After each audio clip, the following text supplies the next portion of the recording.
For many of the people I work with, I often offer them something called the rewind technique or rewind therapy, which can help with traumas, phobias, anxieties. And without going into the science too much, it changes the way the brain reacts to those events, those fears, those past experiences. And just to briefly explain what it's like for you when you're in the chair and the therapist is taking you through the therapy. It's a visualizing exercise. It's done with your eyes closed. It's a very quick exercise. So the therapist is talking through a process very quickly, and for you it can feel like you can't keep up with what the therapist is asking you to visualize. But in truth, it's an unconscious process, so you just do the best you can in the chair. The therapist gets you to relax, gets you to close your eyes, to take some deep breaths, and perhaps imagine yourself somewhere where you'd feel safe and relaxed.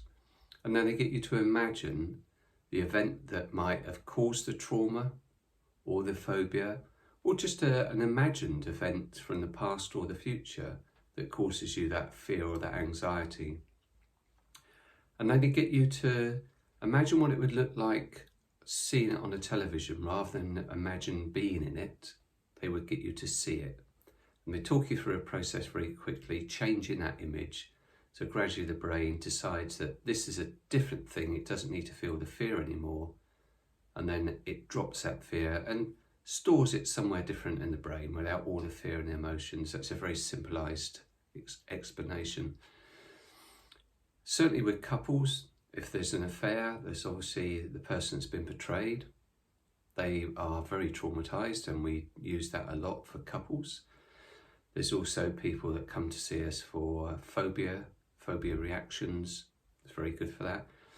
But any invasive thought or memory, imagined event can be used in the rewind technique. So it's very difficult to actually know what it's going to be fully like until you've actually been through it. But it is just simply laying back and visualizing and following the therapist's directions the best you can. And after you go, you've got nothing tangible at first to know that that's helped. It's often when you meet an experience in life that you know you would have felt very anxious about. Flying, dogs, if it's a phobic response, the trauma of a betrayal, all of those things either calm right down or literally do disappear. So that's a very brief description of the rewind technique that I offer to the people I work with.